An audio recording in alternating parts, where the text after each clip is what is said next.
오늘 말씀의 주제는 좋은 것으로 주시지 않겠느냐. 우리가 수요일마다 예수님에게서 기도를 배웠습니다. 오늘은 우리 이제 4월 마지막 주일인데요. 지금 한 15번 정도 이렇게 기도에 대해서 말씀을 나눴습니다. 오늘 이 주제에 대해서는 이제 끝으로 마지막으로 말씀을 드리려고 하는데, 그래서 오늘 말씀의 주제는 뭔가 하면 응답받지 못하는 기도에 대한 성경적인 이해입니다. 우리가 기도하지만 또 성경에 보면 기도 응답을 약속하고 있지만 우리가 기도하는 것이 다 응답되는 게 아니지 않습니까? 그럴 때 좀 마음이 좀 많이 아플 때도 있고 부담될 때도 있고 또 때로는 방황할 때도 있고, 왜 내 기도는 안 들어주시는가 이렇게 생각할 때가 있고, 그래서 기도에 낙심할 때도 있습니다. 그래서 오늘 응답받지 못하는 기도에 대한 성경적인 이해, 성경에서는 무엇을 말씀하는가, 이걸 좀 같이 공부하려고 합니다. 오늘 말씀을 잘 배우시기 바랍니다. 성경에 보니까 기도 응답에는 세 종류가 있습니다. 기도 응답에는 세 종류가 있는데, 알았어, 그리고 기다려, 그리고 안 돼, 이 세 가지입니다. 알았어, 이게 기도 응답이죠. 우리가 기도했는데 주님께서 알았어, 내가 해결해 줄게, 그리고 금방 해결해 주시는 거예요. 우리가 성경에도 보면 그런 사건들이 많이 나오지 않습니까? 예수님을 찾아와서 주여 나를 불쌍히 여기소서, 그랬더니 예수님이 그래, 내 믿음대로 되라, 내 소원대로 되라. 예수님이 그냥 그 자리에서 응답해 주시고 고쳐주시고 채워주신 사건이 많이 있습니다. 모든 기도가 이렇게만 된다면 얼마나 좋겠습니까? 우리가 기도하면 주님께서 기도 들으시고서 알았어, 내 믿음대로 되라, 내 소원대로 되라. 그러면 얼마나 좋겠습니까? 그런 것이 참 많죠. 우리가 기도한 것들 주께서 응답해 주셔서 지금까지 우리가 참 어려움 중에도 이렇게 감사하게도 살아오지 않았습니까? 네, 알았어, 이런 기도 응답이 있습니다. 그런데 두 번째는 기다려도 기도 응답이라는 거예요. 기다려 응답. 하나님이 들어주시는데 금방 들어주시지 않는 거예요. 좀 기다리라는 것입니다.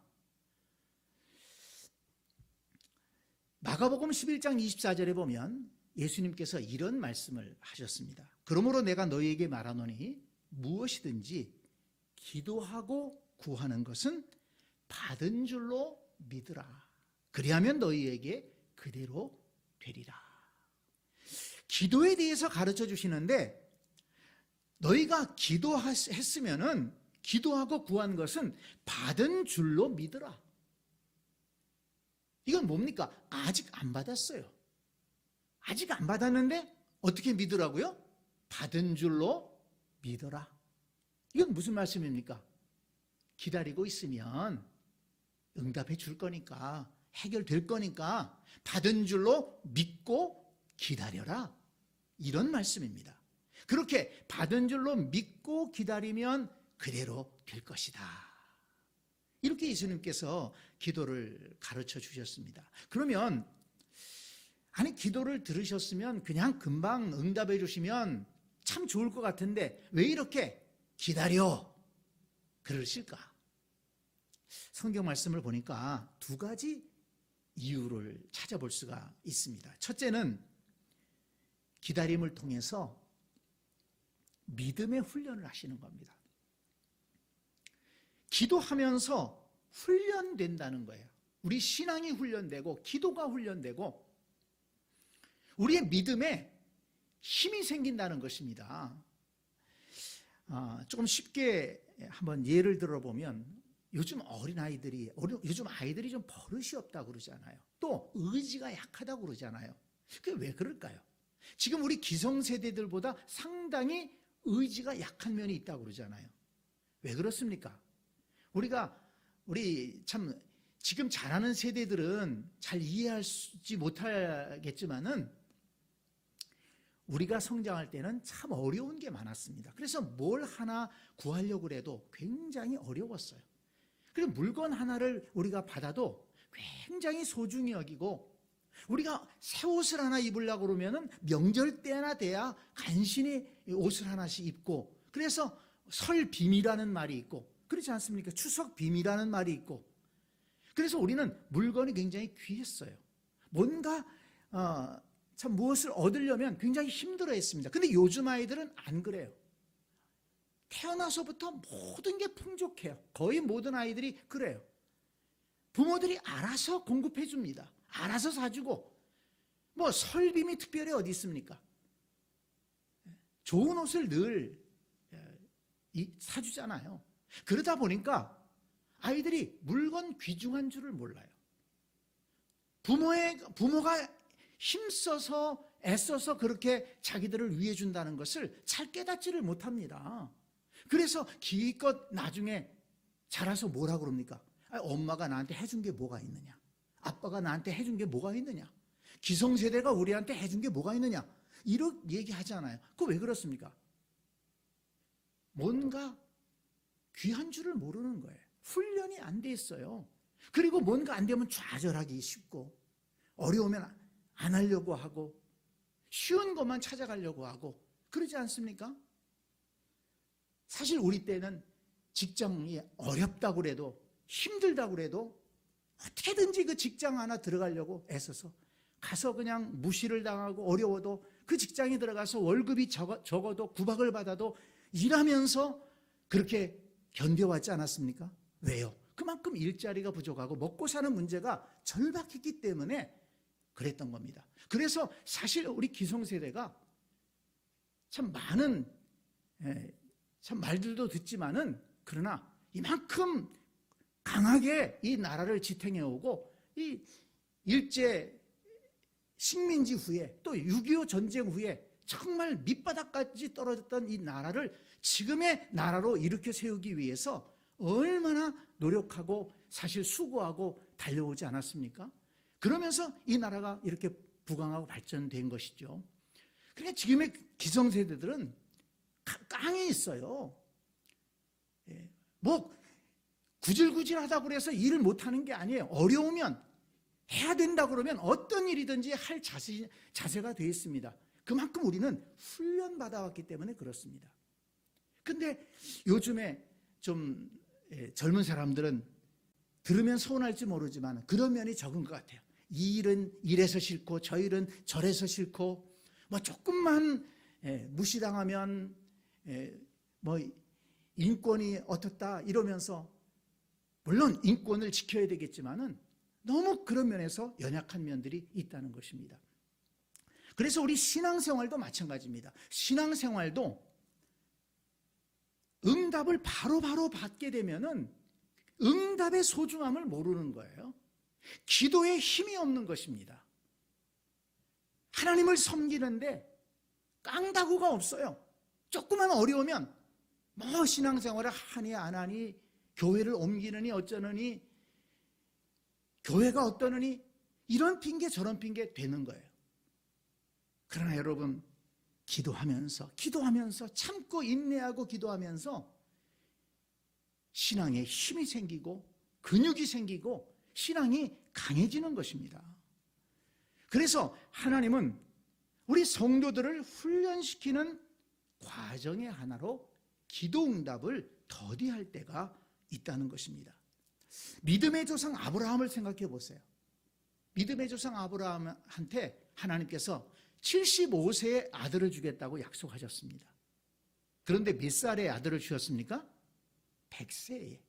그것도 정말 이제 모든 게 끝났다고 생각했을 때, 이제 모든 게 끝났다, 이제 더 이상 우리한테는 자식을 가질 소망이 없다, 그때까지 하나님이 안 주셨어요. 왜 그러셨을까?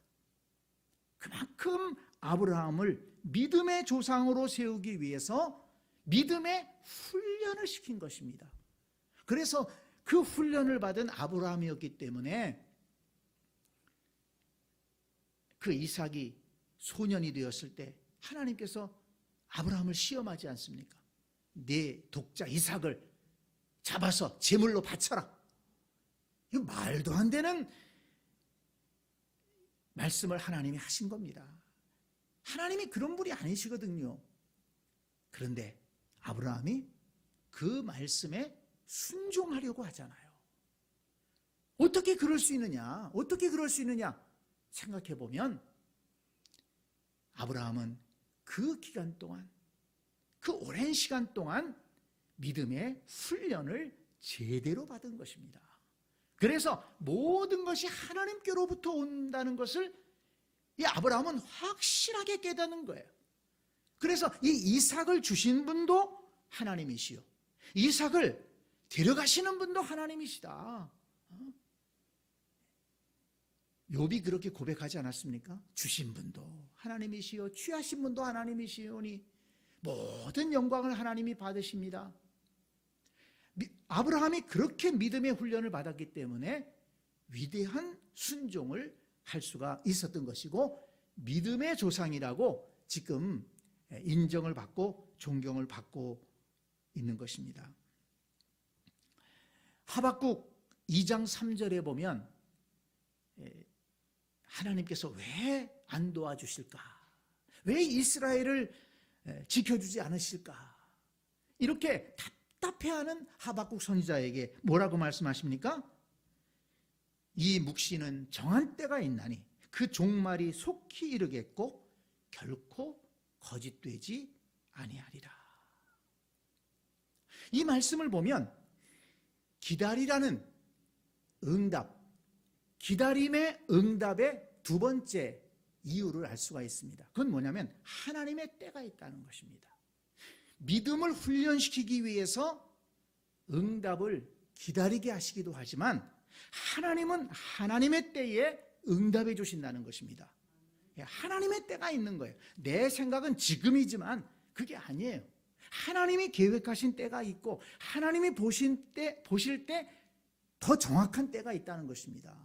그래서 이 묵시는 정한 때가 있나니 그 종말이 속히 이르겠고 결코 거짓되지 아니하리라. 비록 더딜지라도 기다리라. 지체되지 않고 정령 반드시 응하리라. 이렇게 하박국에게 말씀하셨습니다. 우리가 요즘에 그 출애굽기를 묵상하고 있지 않습니까? 거기 보니까 하나님께서 이스라엘 백성들을 애굽에서 건져내시는데 430년 만에 건져내셨다. 이렇게 말씀이 나옵니다. 아니 이스라엘 백성들이 요셉이 죽고 나서 요셉을 알지 못하는 왕이 일어나서 이스라엘 백성들을 핍박할 때, 노예로 부려먹을 때 얼마나 힘들었겠습니까? 진작 좀 이스라엘 백성들을 구원해 내셨으면 좋았을 텐데 430년 만에 이스라엘 백성들을 애굽에서 건져내십니다. 근데 그게 하나님의 때예요. 하나님이 보실 때 그때가 정확한 때입니다.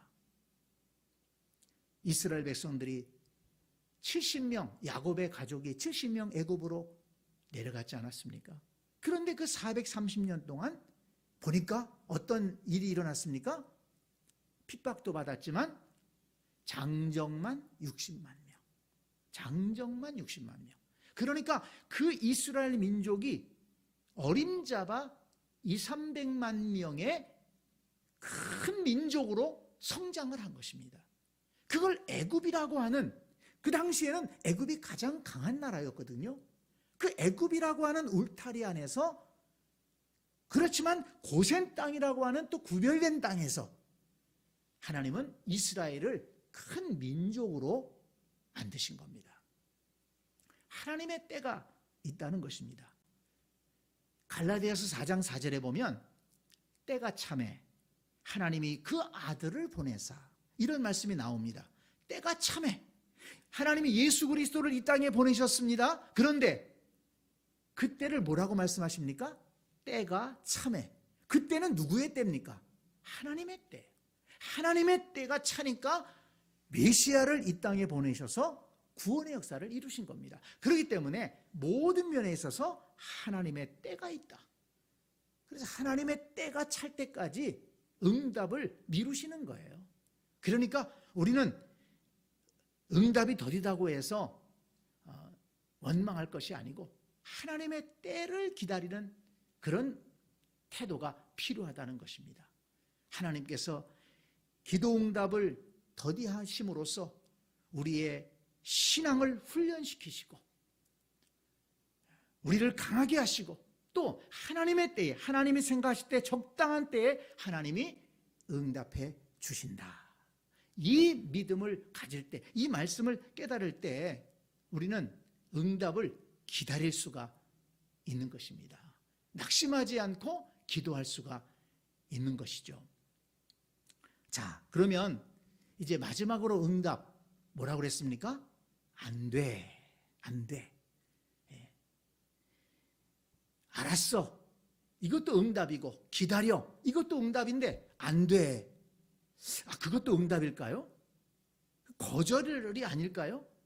근데 거절이라는 표현보다는 이것도 응답이다. 성경 말씀을 보니까 그렇게 우리가 깨달을 수 있습니다. 하나님께서 안 들어주시는 거예요. 우리가 기도하는데 안 들어주십니다. 근데 안 들어주시는 이유가 있다는 것입니다. 그걸 깨달아야 된다는 것이죠. 제가 말씀을 묵상해 보니까 거기에도 세 가지 이유가 있다는 것을 알게 되었는데요. 첫째는 뭔가 하면 하나님이 안 돼라고 할 때에는 잘못된 것을 구할 때 하나님은 안 돼라고 말씀하십니다. 우리가 기도할 때 나는 옳다고 기도하는데 하나님 보시기에는 그게 아니야. 하나님 보시기에는 그게 우리한테 유익되질 않아요. 그러면 하나님은 안 돼. 만약 그거 너한테 주면 너 그것 때문에 너 망해. 너 그것 때문에 실패해. 근데 제가 구체적인 사건을 말씀드리기는 참 뭐합니다만은 뭐하기 때문에 말씀을 안 드리지만은 참 굉장히 이렇게 참 능력이 많고 하나님께로부터 많은 것을 받은 사람인데 실패하는 사람들이 있잖아요. 근데 그런 사람들 보면서 저 사람한테 저 돈이 없었다면 저 사람은 저렇게까지 망가지지 않았을 텐데, 저 사람한테 저런 권력이 없었다면 저렇게 사람이 망가지지 않았을 텐데, 그런 생각을 할 때가 있어요. 하나님께서 우리에게 꼭 필요한 것을 주신다는 거예요. 믿음의 백성들에게, 하나님이 사랑하시는 자에게 꼭 필요하신 것을 주기 때문에 우리는 구하지만은, 우리는 필요하다고 간구하지만 하나님이 보실 때는 아니야, 그건 아니야. 그러면 하나님이 안 주신다는 것입니다. 마태복음 20장 20절을 보면 세베대의 아들의 어머니, 야고보와 요한의 어머니죠. 어머니가 예수님을 조용히 찾아와서 절을 하면서 구했다고 했습니다. 거기 말씀을 보면 예수께 와서 절하며 무엇을 구하니 그랬습니다.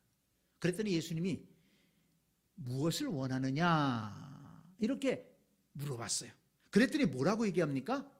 나의 두 아들을 주의 나라에서 하나는 주의 우편에, 하나는 주의 왼편에, 좌편에 앉게 명하소서. 이걸 구하는 거예요. 그런데 예수님이 뭐라고 말씀하시냐면 너희는 너희가 구하는 것을 알지 못하는도다. 네가 지금 뭘 구하는지도 알지 못하고 구한다. 이렇게 말씀하시면서 그 어머니의 기도를 거절하십니다.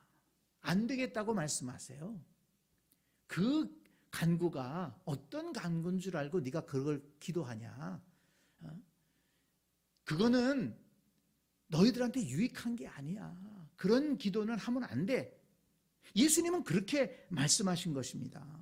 그리고 그것은 하나님께서 합당한 자에게 그렇게 주실 거야. 그렇게 예수님은 말씀하십니다. 그러면서 정말 크고자 한다면 하나님 나라에서는 낮은 자가 돼야 돼. 낮은 자가 돼야 돼. 그러면 하나님께서 높여주실 거야. 이렇게 잘 말씀을 타일러서 돌려보내십니다. 야고보서 4장 3절에 보면 이렇게 말씀합니다.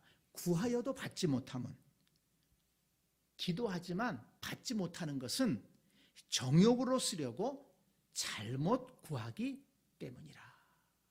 그 야고보께서 아주 정확하게 말씀하셨죠. 우리가 때로는 기도하지만 그 기도가 우리 인간의 욕심으로 구할 때가 있다는 것입니다. 그럴 때 하나님께서는 정확하게 보시고 우리에게 유익되지 않는 것은 응답해 주시지 않는다는 것입니다. 그래서 우리가 두 번째 이유로 나아갈 수가 있습니다. 하나님께서 응답해 주시지 않을 때 성경을 보니까 교만한 자의 기도를 들어주시지 않는다. 첫 번째는 뭐라고요? 그 기도 제목이 잘못됐을 때, 우리에게 유익되지 못할 때 응답해 주지 않으시고, 두 번째는 교만한 마음으로 기도할 때 하나님은 응답하지 않으신다. 이것을 우리가 깨달을 수 있는데요. 왜냐하면 교만한 자에게 기도 응답을 해주면 더 교만해집니다. 그러면 더 교만해지면 어떻게 돼요? 그 사람은 망하는 거예요. 무너지는 겁니다. 그래서 기도 응답이 독이 되는 거예요. 마가복음 18장에 보면 예수님께서 기도에 대해서 가르치시면서 비유를 드신 게 있는데, 두 사람이 기도하러 올라갔어요. 한 사람은 바리새인, 한 사람은 세리. 바리새인은 그 당시에 아주 존경받았던 사람들이고, 세리는 아주 무시를 받았던 사람들 아닙니까? 그런데 바리새인은 성전에 올라가서 기도하는데, 하나님이여, 나는 다른 사람들 곧 토색, 불이 간음하는 자들과 같지 아니하고 저 세리와도 같지 않습니다. 나는 일회에 2번씩 금식하고 또 소득의 11조를 드리고 있습니다. 그러면서 기도하는 거예요. 그러니까 자기 자랑을 늘어놓으면서 기도하는 것입니다.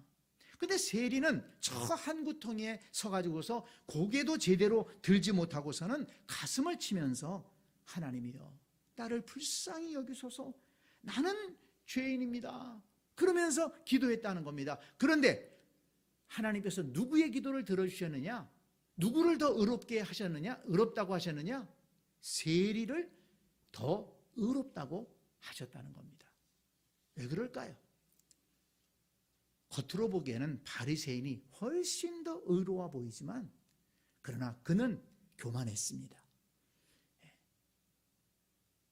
그의 마음속에는 교만이 가득 차 있어요. 하나님 앞에서 자랑하고 있습니다. 다른 사람을 무시하고 있습니다. 그런 마음 상태로 기도하니까 하나님이 그의 기도를 들어주지 않는 겁니다. 하나님은 기도 제목만 들으시는 것이 아니고 기도하는 사람의 중심을 보신다 하는 것을 우리가 이 말씀을 통해서 깨달을 수가 있습니다.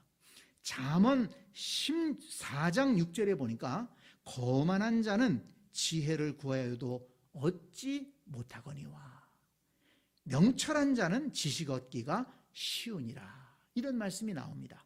거만한 자는 지혜를 구하여도 얻지 못한다. 거만한 자, 교만한 자는 하나님께 구하여도 얻지 못한다.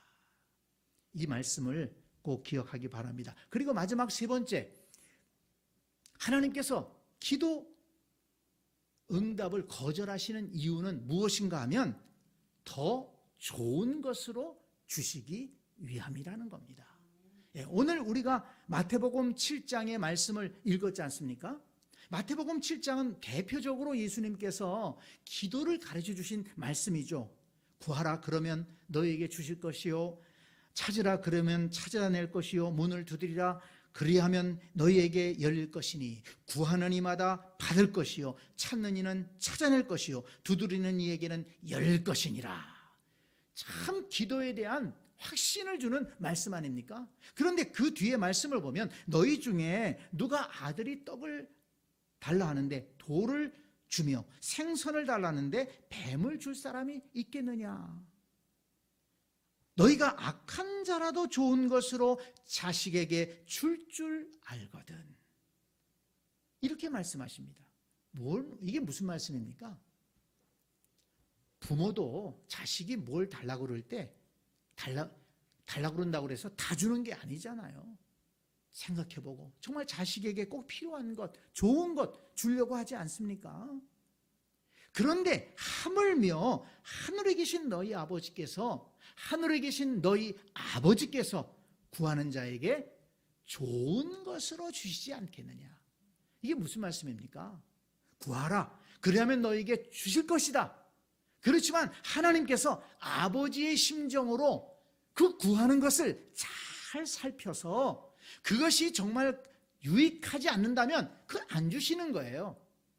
근데 안 주신다고 해서 서운할 게 아닙니다. 왜냐? 더 좋은 것으로 하나님 아버지께서 주시려고 하신다는 겁니다. 이 믿음을 가지라는 거예요. 기도하는 사람은 이 믿음을 갖고 기도해야 된다는 겁니다. 부모가 자식이 요구하는 것을 판단하듯이 하나님도 우리가 기도할 때 판단하신다는 거예요. 정말 이것이 이 사람한테 유익한 것이냐? 유익하다면 주지만 유익하지 않다면 그건 안 돼. 그렇지만 내가 더 좋은 것을 줄게. 사실 어떤 면에서 보면 거절이 아니죠. 안 돼가 아닙니다. 하나님은 더 좋은 것을 우리에게 주시기 위해서 사실 안 좋은 것을 거절하신다. 이렇게 생각해 볼 수가 있습니다. 그리고 또 하나님의 뜻이 있는 거예요. 하나님의 뜻을 이루는데 좋은 방향으로 항상 우리를 인도해 주신다는 것을 우리는 믿어야 됩니다. 그래서 우리는 기도할 때 항상 우리 하늘에 계신 우리 아버지는 좋으신 분이시다. 우리 하늘에 계신 우리 아버지께서 우리에게 좋은 것을 주실 것이다. 항상 이 믿음을 가지고 기도해야 된다는 것입니다.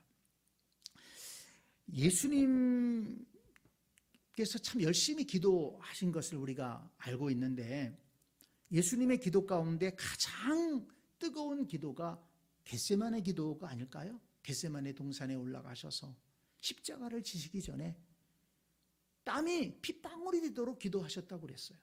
뭘 기도하셨습니까? 아버지요, 만약 아버지의 뜻이라면 이 잔을 내게서 좀 거두어 가주세요. 무슨 말입니까? 십자가를 좀 안 지게 해주세요. 그렇게 간절하게 기도하신 거예요. 3번 기도하셨다고 했습니다. 그런데 결국 그 기도는 하나님이 들어주셨나요? 안 들어주셨나요? 안 들어주셨어요. 예수님이 가장 열심히 하신 기도인데 땀방울이 핏방울이 되도록 기도하셨는데 하나님이 그 기도를 안 들어주셨어요. 예수님은 잡혀가십니다. 십자가의 그 모진 고통을 받으시고 십자가에서 죽으시는 거예요. 아니 그렇게 기도했는데 어떻게 십자가에서 죽도록 놔둡니까? 그런데 그 기도가 거절이냐? 과연 하나님이 그 예수님의 기도를 거절한 것이라고 생각해야 되느냐? 그게 아니라는 겁니다. 더 좋은 것으로 주시기 위해서 그 기도는 거절하신 거예요. 예수님은 십자가에서 죽으셨지만 사흘 만에 부활하십니다. 그리고 40일 후에 하늘로 승천하셔서 어디 앉으셨다고요? 하나님 보좌 우편에 앉으시니라. 가장 높은 자리에 앉으셨다는 것입니다. 그것에 대해서 제가 지난번에 주일 설교에서 말씀을 드렸죠. 예수님의 승천에 대해서 말씀을 하면서 빌립보서 2장 8절 이하의 말씀을 말씀드리지 않았습니까? 사람의 모양으로 나타나사 자기를 낮추시고 죽기까지 복종하셨으니 그 십자가에 죽으심이라.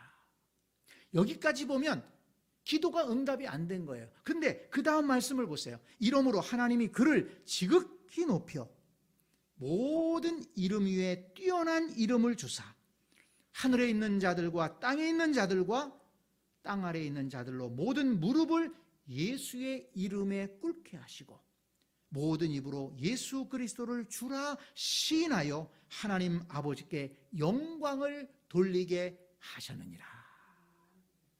예수님께서 십자가에서 죽으심으로 인류 구원의 길을 여시고 모든 인류에게 주님을 믿는 자는 죄사함을 받고 하나님의 자녀가 되고 영생의 은혜를 누릴 수 있는 길을 열게 하시고, 그리고 예수님은 지극히 높은 자리에 오르셔서 모든 사람들에게 영광을 받으시는 그런 결과를 낳게 된 것이죠. 앞에서 마태복음 20장에서 그 세베대의 아들의 어머니가 예수님께 조용히 찾아와서 주님 나라에서 우리 두 아들, 하나는 우편에 하나는 좌편에 앉게 해주세요. 사실 예수님께서 그 기도를 거절하셨다고 하지 않았습니까? 근데 따지고 보면 그 기도도 거절로 끝난 게 아니에요. 그 두 야고보와 요한이 예수님이 그 기도를 당장에 들어주시지는 않았지만은 나중에 그 두 제자가 예수님 승천 후에 오순절 마가의 다락방에서 성령을 받고 능력을 받고, 그래서 초대교회의 기둥 같은 일꾼들이 되고 하나님 나라의 일꾼으로 쓰임받지 않습니까? 그리고 결국은 그 두 아들이 하나님 나라에서의 큰 상급을 받았을 것입니다. 그래서 이렇게 보면 하나님은 절대로 우리가 간구할 때 그것을 거절한다고 해서, 거절하신다고 해서 당장에 이루어 주시지 않는다고 해서 낙심할 것이 아니라 하나님께서 어떤 더 좋은 것으로 채워주실까? 내가 원하는 길을 막으신다면 그 길이 막혔기 때문에 서운해할 것이 아니고 하나님께서 어떤 더 좋은 길을 열어주실까? 이것을 기대하는 것이 기도하는 올바른 자세라는 것입니다. 그래서 예수님께서 누가복음 18장 1절에서 뭐라고 말씀하셨습니까? 항상 기도하고 낙심하지 말아라. 항상 기도하고 낙심하지 말아라. 기도해서 금방금방 응답되면 낙심할 일이 뭐가 있습니까? 신나죠. 그런데 낙심하지 말라는 건 뭡니까? 금방 이루어지지 않을 수도 있다는 거예요. 거절 받을 수도 있다는 겁니다. 그렇지만 낙심하지 않을 수 있는 이유는 무엇입니까? 하늘 아버지께서 좋은 것으로 주시지 않겠느냐. 이 말씀을 우리가 분명하게 알고 있다면 때로 우리의 기도가 금방 응답되지 않을지라도, 때로 우리의 기도대로 이루어지지 않는 것 같아도, 한쪽 길이 막힐지라도 그럼에도 불구하고 우리는 낙심하지 않고 기도하면서 나아갈 수가 있는 것입니다. 왜 그렇다고요? 하늘에 계신 너희 아버지께서 구하는 자에게 좋은 것으로 주시지 않겠느냐. 예수님이 말씀하셨어요. 약속하셨습니다. 그래서 우리 기도할 때마다 늘 이 말씀을 잊지 말고 기도했으면 좋겠습니다. 하늘 아버지께서 구하는 자에게 좋은 것으로 주시지 않겠느냐. 이 믿음을 가지면 낙심하지 않고 우리가 끝까지 기도하면서 하나님이 우리에게 주시는 좋은 것들을 받아 누리면서 살아가는 복된 성도들의 삶이 될 줄로 믿습니다. 한 번 더 말씀을 드립니다. 우리가 기도할 때 뭘 기억해야 된다고요? 하늘에 계신 너희 아버지께서 구하는 자에게 좋은 것으로 주시지 않겠느냐. 아멘.